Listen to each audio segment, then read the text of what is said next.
বর্তমান বিশ্বের আতঙ্কের আরেক নাম স্বৈরাচার শাসক। আসলে ক্ষমতায় থাকতে কার না ভালো লাগে, আর এই ক্ষমতার লোভে বারবার বিশ্বের ইতিহাসে অনেক স্বৈরাচার শাসকের উত্থান এবং পতন ঘটেছে। স্বৈরাচার শাসকরা ইতিহাসের সবচেয়ে বিতর্কিত ব্যক্তিত্বদের মধ্যে অন্যতম।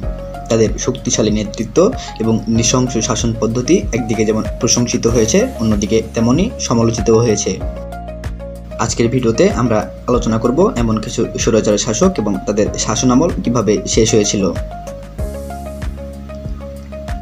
স্বৈরাচার শাসক হলেন এমন নেতা যার প্রায়শই নিরঙ্কুশ ক্ষমতা ধরে রাখেন এবং তাদের শাসন কঠোর এবং নৃশংস হয়। তারা ক্ষমতার অপব্যবহার করে এবং প্রায়ই মানবাধিকার লঙ্ঘন করেন। আসুন দেখি ইতিহাসের কিছু উল্লেখযোগ্য স্বৈরাচার শাসক।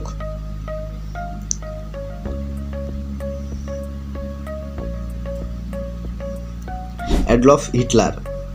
অ্যাডলফ হিটলার জার্মানির নাৎসি দলের নেতা। 1933 থেকে 1945 সাল পর্যন্ত ক্ষমতায় ছিলেন। তার শাসনামলে দ্বিতীয় বিশ্বযুদ্ধ শুরু হয় এবং লাখো মানুষের মৃত্যু ঘটে।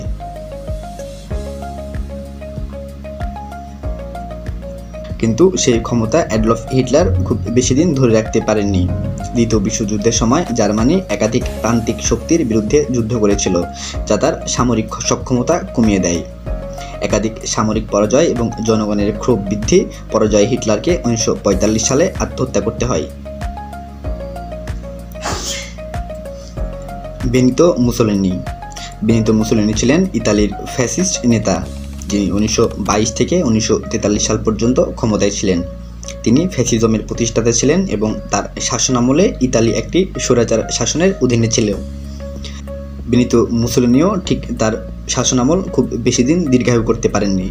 দ্বিতীয় বিশ্বযুদ্ধের সময় ইতালির সামরিক শাসনের পরাজয় এবং অকার্যকর নেতৃত্ব। 1943 সালে ফ্যাসিস্ট পার্টির অভ্যন্তরীণ বিরোধ এবং সোভিয়েত সাময়িক চাপের কারণে মুসোলিনির পতন ঘটে। 1943 সালে মুসোলিনির উৎখাত এবং পরবর্তীতে 1945 সালে তার গ্রেফতার ও ফাঁসি হয়। এভাবে বেনিতো মুসোলিনির শাসনামলের পতন ঘটে।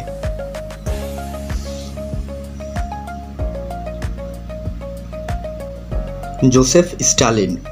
জোসেফ স্টালিন ছিলেন সোভিয়েত ইউনিয়নের নেতা, যিনি 1924 থেকে 1953 সাল পর্যন্ত ক্ষমতায় ছিলেন। তার শাসনামলে লক্ষ লক্ষ মানুষ নিপীড়িত এবং নিহত হয়। জোসেফ স্টালিন 1953 সালে হৃদরোগে আক্রান্ত হয়ে মারা যান। তার মৃত্যুর পর সোভিয়েত ইউনিয়নে বিদ্রোহ এবং রাজনৈতিক অস্থিরতা বেড়ে যায়, আর এভাবে জোসেফ স্টালিনের পতন ঘটে। এবং জোসেফ স্টালিনের মৃত্যুর পর ডি-স্টালিনাইজেশনের প্রক্রিয়া এবং লেনিনের পরামর্শ গ্রহণ করে। মাও সেতুং। মাও সেতুং ছিলেন চীনের কমিউনিস্ট নেতা, যিনি 1949 থেকে 1976 সাল পর্যন্ত ক্ষমতায় ছিলেন। তার নীতিগুলো চীনের সমাজে গভীর প্রভাব ফেলেছিল এবং লক্ষ লক্ষ মানুষের জীবন হারিয়েছিল। মাও সেতুংয়ের পরিচালিত গ্রেট লোয়ান লাভ এবং সাংস্কৃতিক বিপ্লবের ফলস্বরূপ চীনে ব্যাপক দুর্ভিক্ষ এবং অস্থিরতা ঘটে। মাও সেতুং 1976 সালে মৃত্যুবরণ করেন। তার মৃত্যুর পর চীনে রাজনৈতিক পরিবর্তন আসে। ঠিক এভাবেই মাও সেতুংয়ের পতন ঘটে। শেখ হাসিনা, যিনি বাংলাদেশের শাসক ছিলেন এবং 2024 সালের জুলাই মাসে বাংলাদেশের তোলপাড় শুরু হয় কোটা আন্দোলন নিয়ে। সেই আন্দোলনে ছাত্রদের উপর নৃশংসভাবে গুলি চালায় এবং ছাত্র আন্দোলন আরও প্রখর হয়ে ওঠে।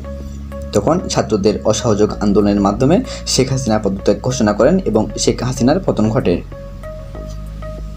স্বৈরাচার শাসকদের পতনের প্রধান কারণগুলো ছিল অভ্যন্তরীণ অস্থিরতা, বাহ্যিক চাপ, সামরিক পরাজয় এবং অর্থনৈতিক সংকট।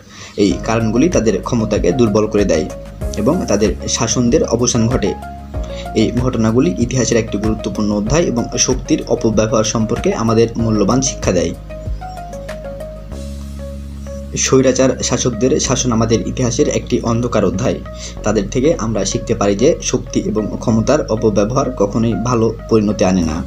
আজকের ভিডিওতে এতটুকুই। আশা করি এই তথ্যগুলো আপনাদের কাজে লাগবে।